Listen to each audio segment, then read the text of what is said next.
Alhamdulillah, kita bersyukur kepada Allah Subhanahu wa taala atas segala limpahan nikmat yang Allah berikan kepada kita. Salah satu nikmat terbesar yang harus senantiasa kita syukuri adalah kenikmatan berupa hidayah dari Allah Subhanahu wa taala. Hidayah iman, hidayah Islam, dan hidayah untuk terus berada di atas jalan dan sunnah dari Rasulullah Sallallahu Alaihi Wasallam. Pada pembahasan kali ini kita akan belajar tentang akhlak, yaitu bagaimana seorang muslim itu mempunyai akhlak yang baik di dalam kehidupannya. Ikhwan sekalian, yang pertama yang harus kita ketahui bahwasanya akhlak yang paling mulia, akhlak yang harus senantiasa ada pada diri seseorang adalah akhlak berupa takwa, yaitu bertakwa kepada Allah Subhanahu wa taala. Apa itu takwa? Yaitu engkau menjadikan antara dirimu antaj'ala bainaka wa baina adzabillahi wiqayah. Engkau menjadikan antara dirimu dengan adab Allah Subhanahu wa taala satu pemisah, satu tameng yang memisahkan antara dirimu dan adab Allah Subhanahu wa taala. Dengan apa? Pemisahnya tersebut bi fi'li awamirihi, dengan menjalankan perintah dari Allah Subhanahu wa taala, wajtinabi nawahihi, dan meninggalkan larangan-larangan yang telah Allah larang agar kita melakukannya, yaitu meninggalkan seluruh larangan yang telah Allah larang kepada kita. Ini adalah takwa. Dan juga perlu diketahui bersama bahwasanya takwa ini merupakan tujuan dari Allah Subhanahu wa taala menciptakan kita di dunia. Allah memberikan seluruh kenikmatan yang ada pada tubuh kita. Allah memberikan kepada kita pendengaran, Allah memberikan kepada kita penglihatan, memberikan hati, memberikan harta, memberikan kepada kita kenikmatan yang banyak, udara, tanaman-tanaman, bahkan seluruh apa yang ada di dunia ini Allah Subhanahu wa taala berikan untuk kemakmuran manusia. Ini seluruh nikmat dari Allah Subhanahu wa taala. Allah Subhanahu wa taala berfirman, "Huwallazi khalaqalakum ma fil ardi jami'a."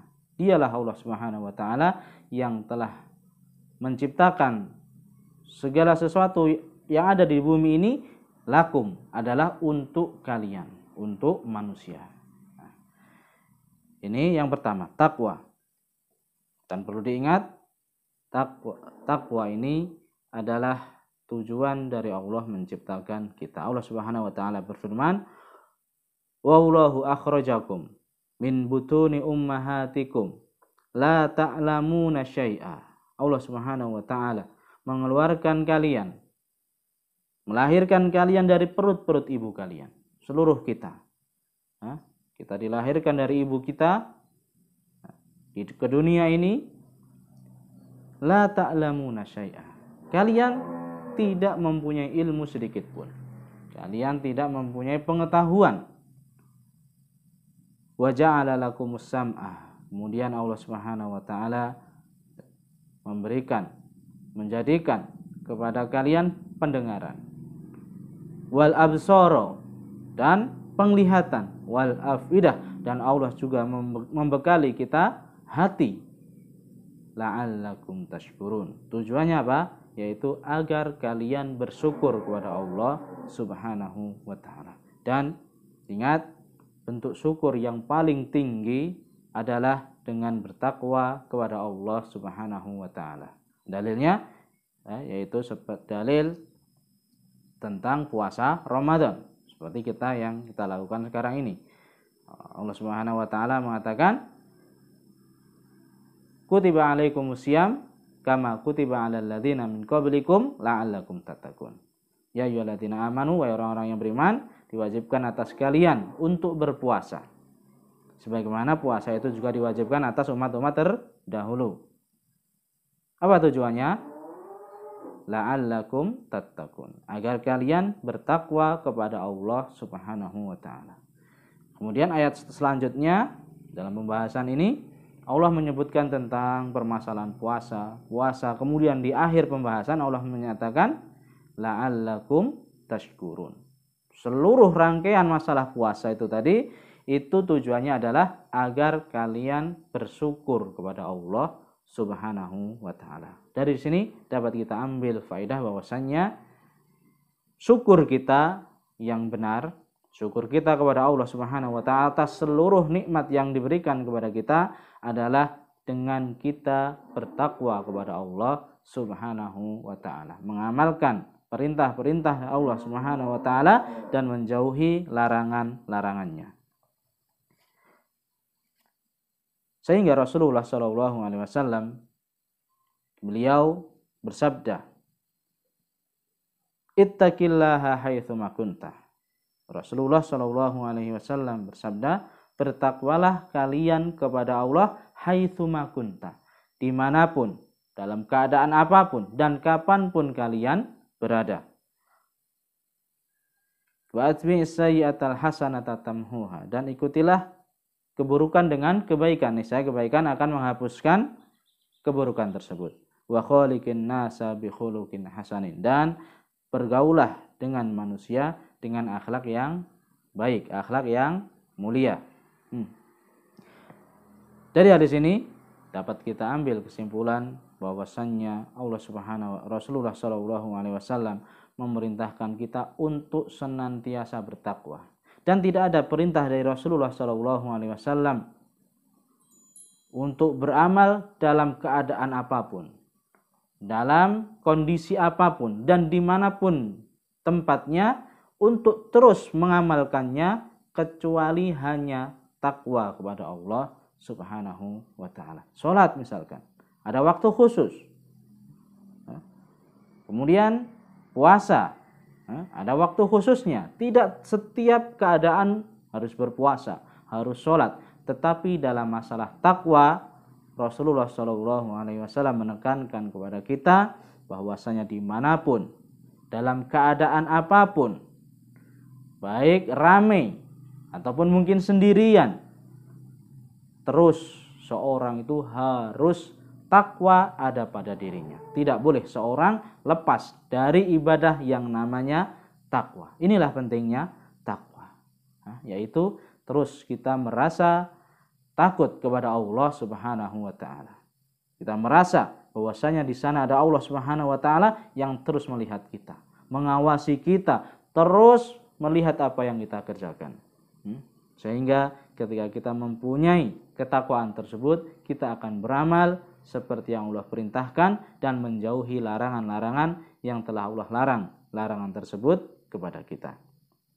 Ini yang pertama, yaitu senantiasa kita untuk bertakwa kepada Allah Subhanahu wa ta'ala. Kemudian yang selanjutnya, ini perkara penting juga, yaitu hendaknya senantiasa kita menjaga Allah Subhanahu wa ta'ala. Rasulullah Shallallahu alaihi wasallam bersabda, "Ihfadillah yahfadka." Jagalah Allah, niscaya Allah akan menjagamu. Ihfadillah tajidhu tujahak. Jagalah Allah, niscaya engkau akan menjumpai Allah ada di hadapanmu, menolongmu, memberikan kemudahan kepadamu. Idza sa'alta fas'alillah. Jika engkau meminta, mintalah kepada Allah. Dalam hadis ini terdapat penegasan kepada kita agar kita senantiasa menjaga Allah Subhanahu wa ta'ala dalam semua keadaan. Baik kita sendirian di rumah, tidak ada yang melihat kita, tidak ada yang memperhatikan kita. Kita mau berbuat apapun tidak ada yang melihatnya. Ketika kita menjaga Allah Subhanahu wa ta'ala, niscaya kita tidak akan mau untuk berbuat kemaksiatan. Kita akan senantiasa menjaga Allah Subhanahu wa taala di dalam hati kita.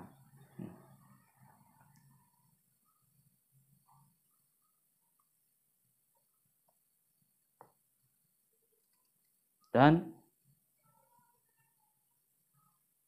seorang yang menjaga Allah Subhanahu wa taala, menjaga dirinya agar tidak terjerumus kepada kemaksiatan. Karena seorang yang masuk kepada kemaksiatan itu berarti dia tidak menjaga Allah Subhanahu wa taala.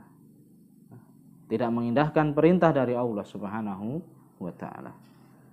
Sebagaimana sebagian salaf mengatakan, man hafizahullah faqad hafidha nafsah. Barang siapa yang menjaga Allah, menjaga syariat-syariat Allah, menjaga dirinya tidak terjerumus dari dalam perkara-perkara yang dilarang oleh Allah Subhanahu wa taala, faqad hafidha nafsah. Sesungguhnya hal tersebut dia sedang menjaga dirinya sendiri. Dia secara asal menjaga dirinya sendiri. Kenapa? Seorang yang menjaga Allah pasti akan dijaga Allah Subhanahu wa taala. Dan ini sudah terbukti. Dahulu salaf, sebagaimana diceritakan di sini, as-sahabiyah Asma binti Abu Bakar, yaitu ibunya sahabat Urwah bin Zubair.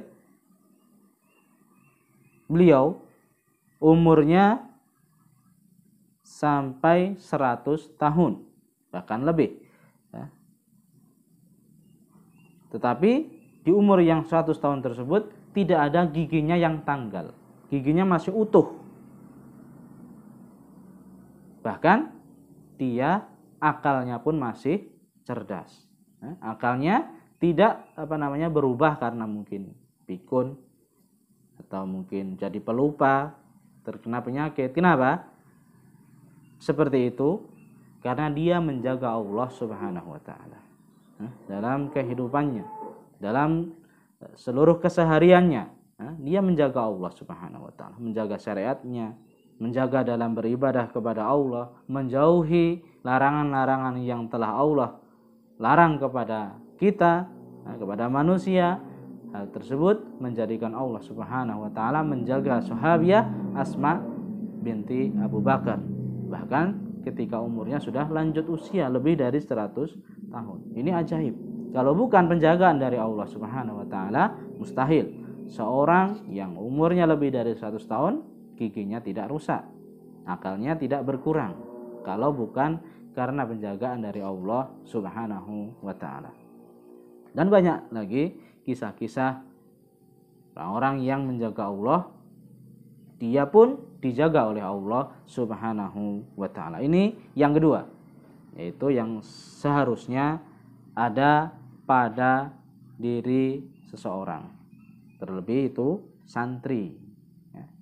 Dia harus senantiasa bagaimana untuk bertakwa kepada Allah Subhanahu wa taala dan menjaga Allah Subhanahu wa taala. Kemudian yang selanjutnya yang perlu diperhatikan oleh ikhwah sekalian, terutama santri, yaitu hendaknya seorang muslim itu menjaga lisannya, menjaga ucapannya.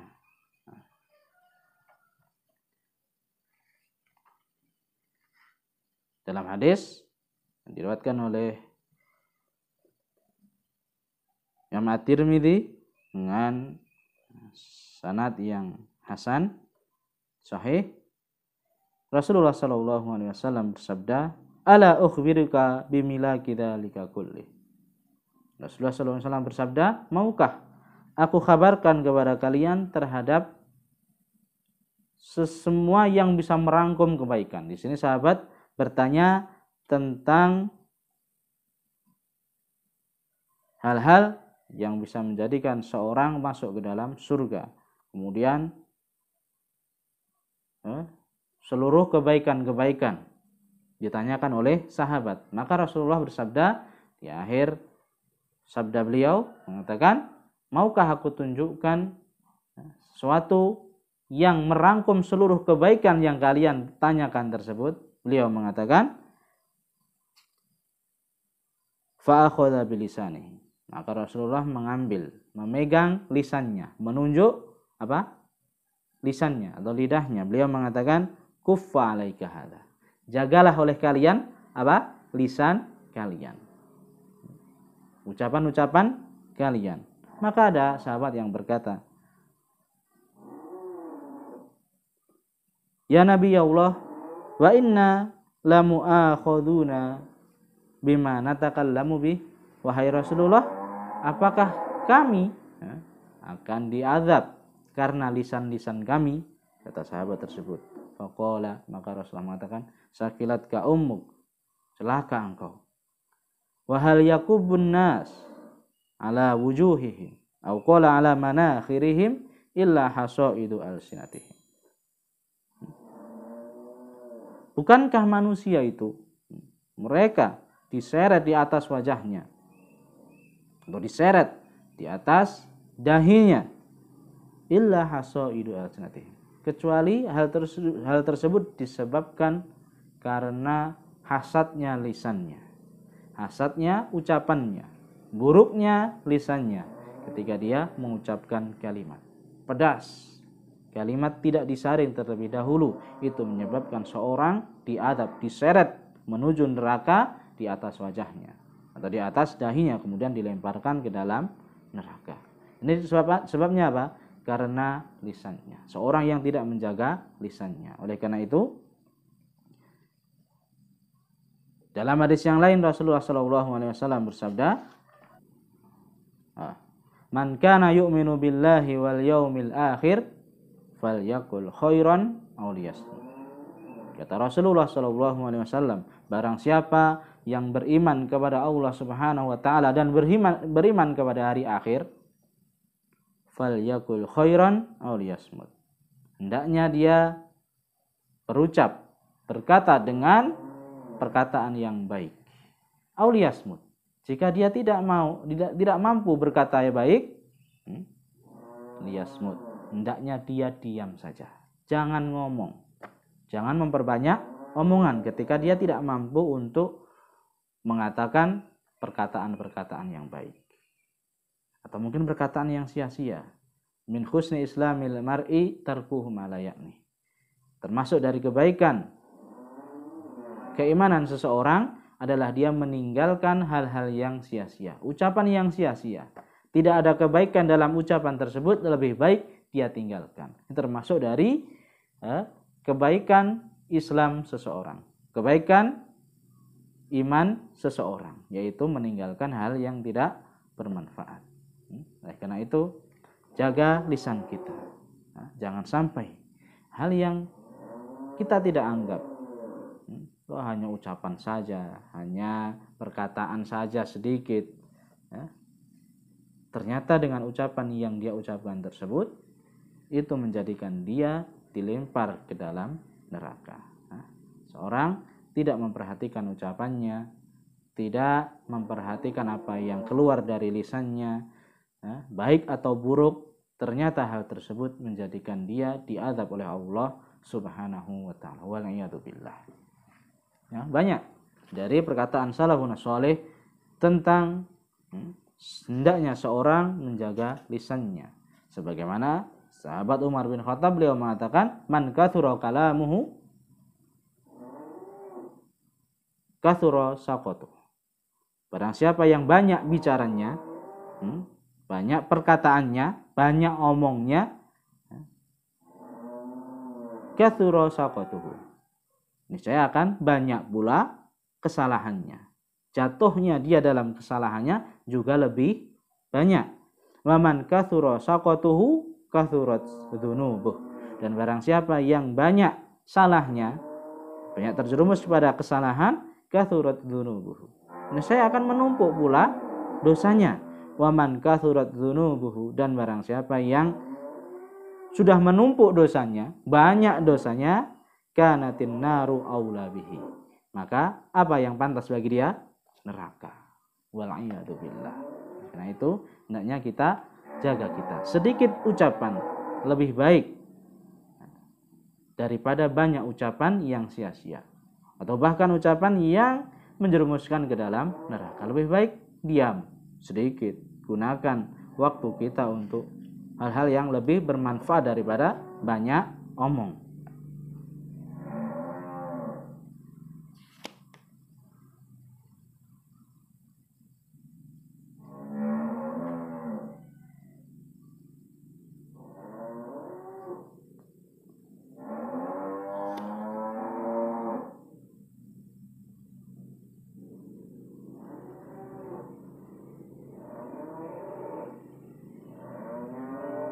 Ini yang ketiga, yaitu hendaknya kita menjaga lisan kita, tidak memperbanyak omong, banyak ucapan yang sia-sia. Lebih baik kita gunakan ucapan kita, waktu kita yang lebih bermanfaat, dan jangan sampai keluar dari lisan kita kecuali kita tahu apa yang akan keluar dari mulut kita tersebut, ucapan yang akan keluar dari lisan kita tersebut, kecuali itu adalah kebaikan. Harus kita filter, kita timbang terlebih dahulu, ini ucapan ini baik atau buruk, ucapan ini ada kebaikannya atau tidak. Kalau tidak ada kebaikannya, udah tinggalkan. Terlebih kalau itu merupakan keburukan, lebih harus kita tinggalkan, kita jauhi, jangan ucapkan hal tersebut.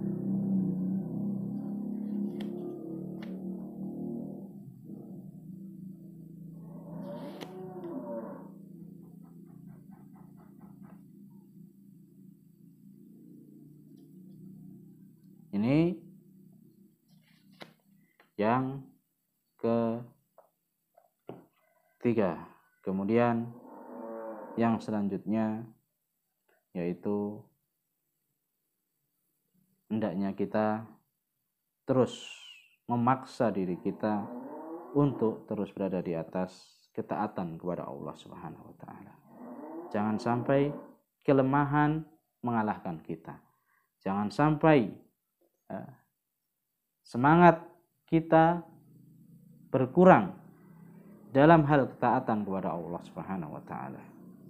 Hendaknya kita gunakan seluruh waktu kita, gunakan dalam ketaatan kepada Allah Subhanahu wa taala. Jika kita dalam satu ketaatan kita terus kerjakan, kemudian kita lelah dalam ketaatan tersebut, jangan kita lepas dari ketaatan yang lain, tetapi kita mencari ketaatan yang lain, kebaikan yang lain untuk kita kerjakan. Jangan sampai ketika kita bosan melakukan ketaatan, kita terlepas dari ketaatan atau kebaikan, kemudian terjerumus kepada perbuatan dosa.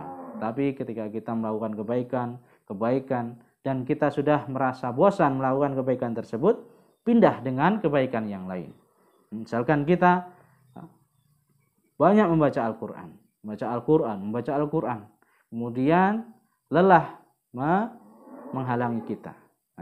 Kita sudah merasakan lelah dalam membaca Al-Quran, cari kebaikan yang lain. Mungkin membaca pelajaran yang baik, berzikir kepada Allah Subhanahu wa taala, atau mungkin wudhu, ibadah sholat, seperti itu. Jangan sampai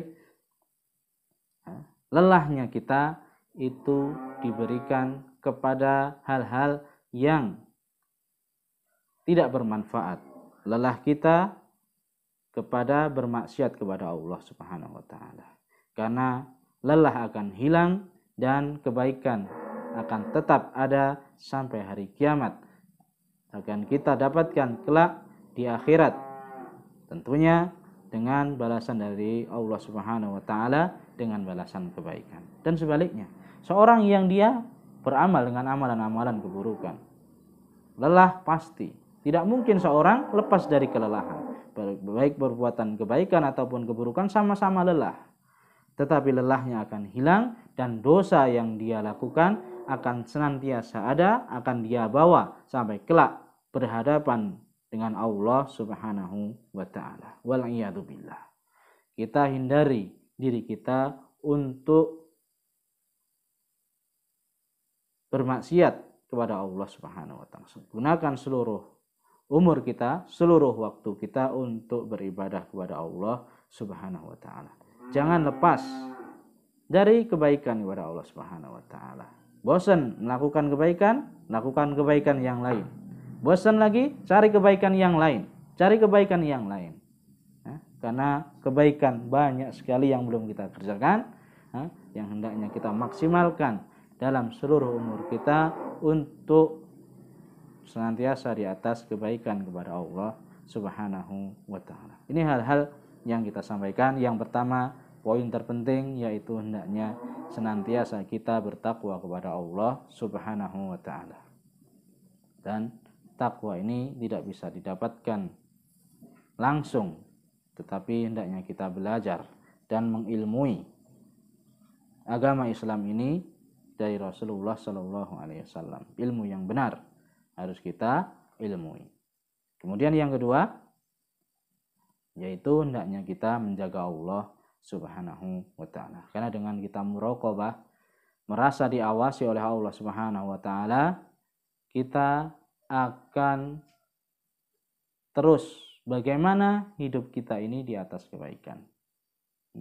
Kita merasa ketika kita akan melakukan keburukan, perbuatan dosa, kita yakin, ternyata di sana ada Allah yang mengawasi kita, yang melihat apa yang kita kerjakan. Padahal ketika kita mengerjakan kemaksiatan, kita membawa seluruh kenikmatan yang Allah berikan kepada kita. Kita bermaksiat kepada Allah Subhanahu wa taala dengan membawa tubuh kita yang itu merupakan nikmat dari Allah Subhanahu wa taala. Kita membawa harta yang kita miliki, padahal itu adalah pemberian dari Allah Subhanahu wa taala dan tidak layak kita untuk bermaksiat kepada Allah Subhanahu wa taala. Kemudian yang ketiga tadi yaitu hendaknya kita menjaga lisan kita. Karena seorang tidak merasakan lisannya, ternyata itu bisa menjadikan dirinya dimasukkan oleh Allah Subhanahu wa taala ke dalam neraka. Karena itu kita filter lisan kita, tidaklah ada yang keluar dari lisan kita kecuali itu adalah kebaikan, kecuali itu adalah ketaatan kepada Allah Subhanahu wa taala. Kemudian yang selanjutnya yaitu hendaknya kita terus semangat istiqomah di atas kebaikan, di atas ketaatan kepada Allah Subhanahu wa taala. Lelah, ya, dalam seluruh taatan kita lelah, tetapi lelahnya akan hilang dan pahala yang kita kerjakan akan tetap dan pasti akan menjumpai kita kelak di akhirat ketika kita bertemu dengan Allah Subhanahu wa taala. Ini apa yang kita sampaikan, mudah-mudahan bermanfaat dan bisa diambil faedahnya. Kita akhiri. Assalamualaikum warahmatullahi wabarakatuh.